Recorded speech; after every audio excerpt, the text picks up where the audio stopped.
सबको जय यीशु की।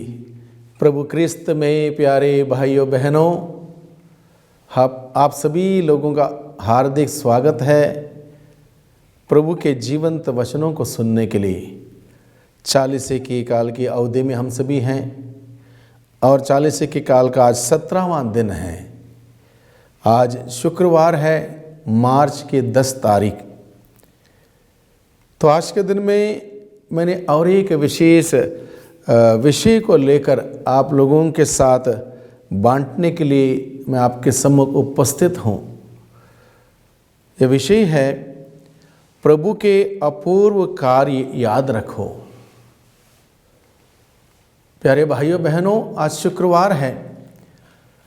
हर शुक्रवार को और ख़ास करके 40 के अंतर्गत के शुक्रवार को दिन हम लोग प्रभु के अपूर्व कार्यों को याद करते हैं कि प्रभु ने हम सबों के लिए क्या किया।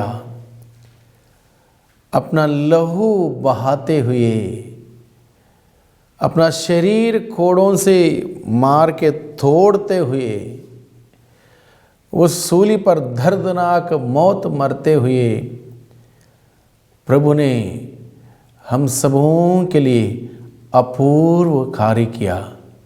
और सबसे बड़ा कार्य यह है, हम सबों को पाप की दास्ता से छुड़ाया, अंधकार से अद्भुत ज्योति की ओर लाया, हमें फिर एक बार अब्बा पिता कहकर पुकारने लायक बनाया। यह प्रभु का अपूर्व कार्य है। तो आज के इस विषय को एक उदाहरण के तौर पर शेयर करने के लिए मैंने चुना है उत्पत्ति ग्रंथ अध्याय 37 पद संख्या 3 और 4, 12 से 13, 17 से 28 का प्रसंग का निचोड़ मैंने लिया है। ये यूसुफ के विषय में है। जैसे यहाँ पर लिखा है, इज़राइल अपने सब दूसरे पुत्रों से यूसुफ को अधिक प्यार करता था क्योंकि वह उसके बुढ़ापे की संतान था। इज़राइल ने यूसुफ से कहा, तुम्हारे भाई सिखेम में भेड़ चरा रहे हैं, मैं तुमको उनके पास भेजना चाहता हूँ। और ये यूसुफ सबसे छोटा था, इज़राइल के बुढ़ापे की संतान था। वो अपने इस बेटे से बहुत ज़्यादा प्यार करता था और इस बात से यूसुफ के भाई लोग चिढ़ते थे। उनको ये बात अच्छी नहीं लगती थी।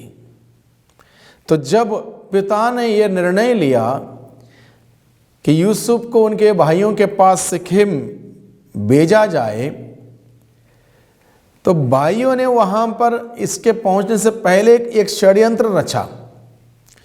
मैं तुमको उनके पास भेजना चाहता हूँ। यूसुफ अपने भाइयों की खोज में निकला और उनको दोतान में पाया।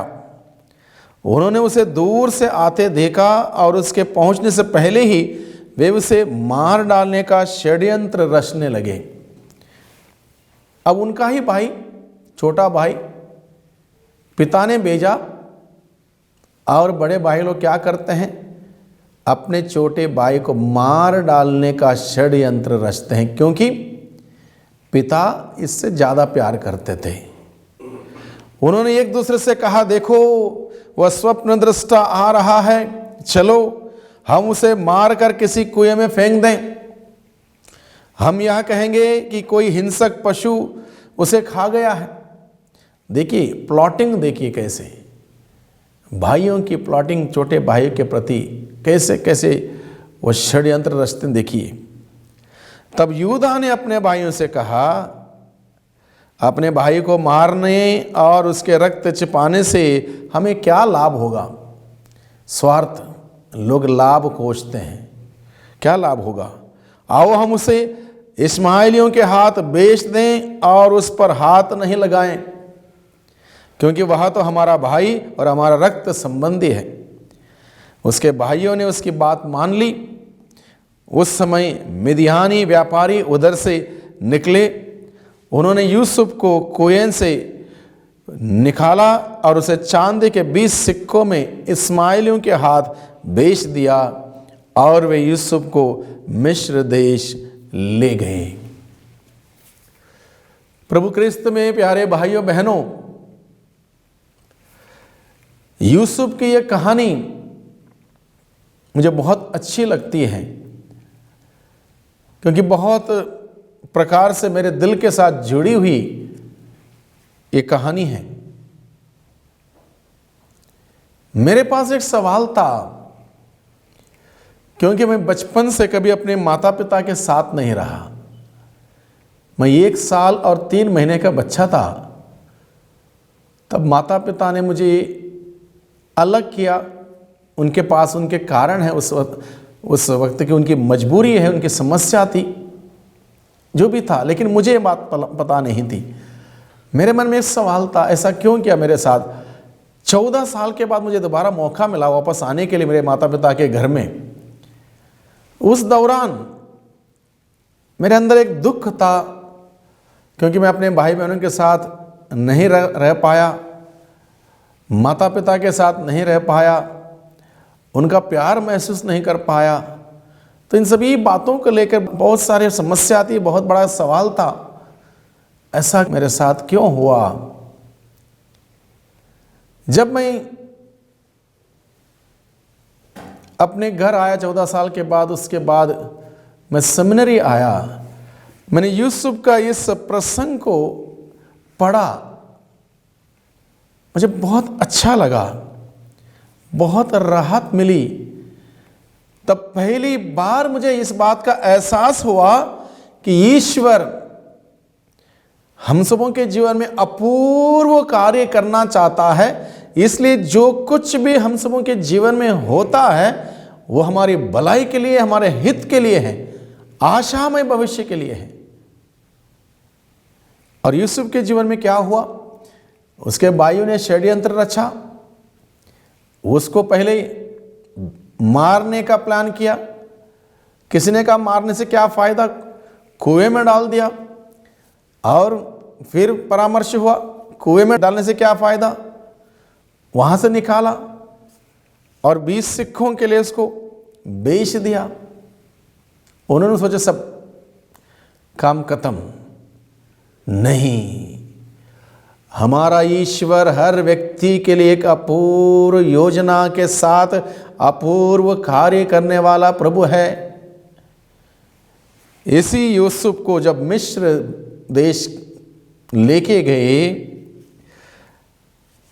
वहां पर धीरे धीरे धीरे प्रभु ने ऊपर उठाया, इस हद तक ऊपर उठाया, मिस्र देश का राजा वो बना। जब उनके भाइयों के राज्य में, भाइयों के गांव में, उसकी जगह पर अकाल पड़ गया, खाने पीने के लिए कुछ नहीं था, तो ये भाई उधर जाते हैं जहां उनका भाई यूसुफ मिस्र देश में राजा बन चुका था। उनके शरण में जाते हैं। भले ही यहां पर इन भाइयों ने उसके साथ बुरा किया, षड्यंत्र रचा मारने के लिए, उसको खत्म करने के लिए, उसका विनाश करने के लिए, और जो कर सकते थे कर दिया था, लेकिन ईश्वर का हाथ इस यूसुफ पर रहा। ईश्वर ने उसको बचाया और ईश्वर की योजना देखिए कितनी बड़ी। इस यूसुफ को महान राजा के रूप में उभारा। और वही यूसुफ ये जानता था, जब उसके भाई वहां पर गए, लेकिन उसने बदला नहीं लिया, एहसास भी नहीं दिलाया कि तुमने ऐसा किया, लेकिन मैं तुम्हारे साथ ऐसा नहीं कर रहा हूं। नहीं, ईश्वर के अपूर्व कार्य। तो मैं बाद में सोचने लगा, इस कहानी को पढ़ने के बाद प्रार्थना में प्रभु ने मुझे प्रकाश डाला मेरे मन में। अगर मेरे माता पिता ऐसा नहीं करते, संभवतः मैं पुरोहित नहीं बनता। और इस प्रकार की कठिनाइयों से जब मैं गुजरा, आज मैं समझ सकता हूं दूसरों की तकलीफ, पीड़ा, परेशानी मैं समझ सकता हूं। यानी कि प्रभु ने मुझे तैयार किया, इस कठिन रास्ते से गुजरने के लिए अलाउ किया, मुझे तैयार किया एक पुरोहित बनने के लिए। प्रभु की योजना हम लोग तुरंत नहीं समझ पाते हैं।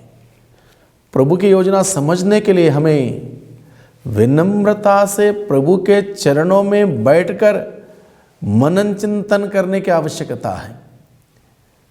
भाइयों बहनों, हम सबों के जीवन में अलग अलग प्रकार की परेशानियां, दिक्कतें, समस्या आती हैं। उसी वक्त हम तुरंत उत्तर चाहते, नहीं मिलता, लेकिन धीरे धीरे प्रभु हमें समझाता जो कुछ भी प्रभु करता है हमारे हित के लिए है। जैसे हम लोग पढ़ते हैं नबी यिर्मयाह का ग्रंथ अध्याय 29 पद संख्या 11, 12, 13 में प्रभु कहता है, तुम्हारे लिए निर्धारित योजनाएं मैं जानता हूं, तुम्हारे हित की योजनाएं, तुम्हारे अहित की नहीं, तुम्हारे आशामय भविष्य की योजनाएं मैंने बनाई हैं। यदि तुम मुझे ढूंढोगे मैं तुम्हें मिल जाऊंगा, यदि तुम मुझे संपूर्ण हृदय से ढूंढोगे तो मैं तुम्हारा भाग्य पलट दूंगा। यानी कि हमारा ईश्वर हमारा भाग्य पलटने वाला ईश्वर है। हमारे ईश्वर हम सबों के जीवन में अद्भुत से अद्भुत कार्य करने वाला प्रभु है, महान से महान कार्य करने वाला प्रभु है। अगर हम 40 की इस अवधि में हमारे व्यक्तिगत जीवन पर मनन चिंतन करें, बचपन से आज तक जो प्रभु ने हमारे जीवन में किए हुए कार्यों का हम विवरण लिखते जाएं या याद करते जाएं, कितना कुछ है जिसके लिए हमें प्रभु को धन्यवाद देना चाहिए। कितना कुछ है जिसके लिए हमें प्रभु को धन्यवाद देना चाहिए। इसलिए आज के स्रोत अनुवाक्य में लिखा है, प्रभु के अपूर्व कार्य हमेशा याद रखो। प्रभु के अपूर्व कार्य हमेशा याद रखो। प्रभु अपूर्व कार्य, अद्भुत कार्य करने वाला परमेश्वर है, उसको हमेशा याद रखने की जरूरत है। प्रभु अपनी वचन के द्वारा में बताता है, मत्ती का सुसमाचार अध्याय 21 पद संख्या 33 से 42 तक के प्रसंग में और 45 से 46 का प्रसंग में प्रभु का वचन अगर हम पढ़ेंगे, वहां पर एक महत्वपूर्ण बात लिखी गई है। क्या तुम लोगों ने धर्म ग्रंथ में कभी यह नहीं पढ़ा, कारीगरों ने जिस पत्थर को बेकार समझकर निकाल दिया था वही कोने का पत्थर बन गया है, यह प्रभु का कार्य है। कारीगरों ने जिस पत्थर को बेकार समझ के निकाल दिया था वही बाहर निकाला हुआ पत्थर को प्रभु ने कोने का पत्थर यानी कि महत्वपूर्ण पत्थर बना दिया है। यह प्रभु का कार्य है। भाइयों बहनों, प्रभु का कार्य अपूर्व है। हम सबके जीवन में प्रभु अपूर्व अद्भुत कार्य करना चाहता है। इसलिए हमारे जीवन में कभी कोई दिक्कत आती है, परेशानी आती है, थोड़ा दुख आता है, थोड़ा मुसीबत आती है, थोड़ा पीड़ा आती है, हम परेशान ना हो, हम विचलित ना हो, हम उसके पीछे ईश्वर की योजना जानने की चेष्टा करें। ईश्वर की योजना एक बार हमें समझ में आएगी, हमें आनंद आएगा, हमारे दिल में प्रभु के प्रति कृतज्ञता के भाव जाग उठेंगे, हम प्रभु को धन्यवाद देने लगेंगे। अगर ऐसा नहीं करेंगे, हम हर बात के लिए शिकायत करते रहेंगे, हर बात के लिए हम लोग प्रभु को सवाल करेंगे, एक दूसरे को ब्लेम करेंगे, एक दूसरे पर उंगली उठाएंगे, इसके ये व्यक्ति की वजह से हुआ, ऐसे हुआ, वैसे हुआ, तब जाके मुझे दुख झेलना पड़ रहा। ये नकारात्मकता हम अपने दिल में, मन में ना रखें, हम पॉजिटिव आउटलुक रखें। जो कुछ भी होता है उसके पीछे एक महान योजना है प्रभु की। इस बात को हम समझने की चेष्टा करें। इस प्रकार से हम समझने की चेष्टा करेंगे, बड़ा आनंदमय हमारा जीवन होगा, खुशियों से भरपूर रहेगा हमारा जीवन। और प्रभु कभी नहीं चाहेगा कि हम दुख में रहें, संघर्ष करें, पीड़ा में रहें, परेशानी में रहें, तनाव में रहें, टेंशन में रहें। ये प्रभु की योजना नहीं है। प्रभु की योजना यह है कि हमारे हित की योजना है, हमारी आशा में भविष्य की योजना, और ये प्रभु का कार्य है। इसलिए हमारे जीवन में जो कुछ भी होता है प्रभु के हाथों में समर्पित करें। जो हमें समझ में नहीं आता, कोई बात नहीं, प्रभु के हाथों में समर्पित करें। प्रभु अपने ही समय में हमें समझाएगा, हमें बताएगा, बेटे इस वजह से मैंने तुमको इस प्रकार इस रास्ते से जाने के लिए मैंने अलाव किया, ताकि आज के दिन यहाँ पर तुम खड़े हो जाओ, मेरे नाम से मेरी गवाही बनकर, मेरे साक्ष्य बनकर खड़े हो जाओ और लोगों को बता दो कि ईश्वर कितना प्यार करता है। भाइयों बहनों, 40 से की ये अवधि है। हम प्रभु के वचनों को लेकर प्रभु के सानिध्य में जाएं, प्रभु की उपस्थिति में बैठें, प्रभु से बातचीत करें। बहुत बार हो सकता है हमें समझ में नहीं आता हमारे जीवन में क्या हो रहा है, हमारे परिवार में ऐसा क्यों हो रहा है, ऐसा दुख क्यों आया है, ऐसी मुसीबत क्यों आई है, हमें समझ में नहीं आता। प्रभु के चरणों में अर्पित करें, प्रभु के चरणों में रखें सारी बात, प्रभु से पूछें, प्रभु प्रकट करेगा, प्रभु हमें बताएगा, प्रभु हमें सिखाएगा। एक उदाहरण मुझे अक्सर बहुत अच्छा लगता है। जैसे ईंट भट्टे में ईंट बनते हैं, वो तो फाइनल प्रोडक्ट है। ईंट भट्टे से जब हम ईंट खरीदने जाते हैं, 2 ईंट पकड़ लिया, ऐसे मार दिया, वो टाइन टाइन आवाज़ करते हैं, बहुत मजबूत होते हैं। उसको हथौड़ी मारे हल्का नहीं टूटते हैं। वो कारीगरी जानता है कि कहाँ कितनी तेज़ी से हथौड़ी मारना, तभी जाके वो 2 भाग में टुकड़ा हो जाता है। मान लो उस ईंट को सबसे पहले जब खेत में मिट्टी को सान कर पानी मिलाकर गारा बनाकर उसका शेप दिया जाता है, 2 घंटे के बाद अगर उसको उठाएं, हथौड़ा मारें, पूरा टूट जाएगा, वो मजबूत नहीं है। वो 2-4 दिन सुखाते हैं खेत में वहीं पर, उसके बाद वहाँ से उठा के ईंट भट्टे में वहाँ ले जाते हैं, वहाँ पर उसको चट्टा लगाया जाता है और उस गैप में उसको आग लगाया जाता है।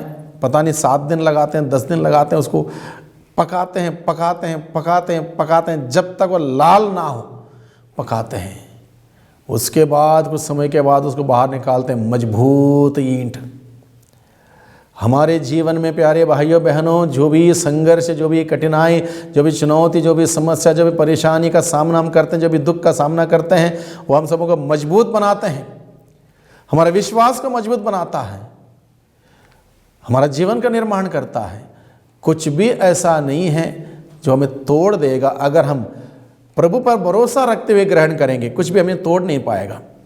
हर बातों में प्रभु हमें जोड़ेगा, हमें मजबूत करेगा, हमें दृढ़ रखेगा, अटल रखेगा।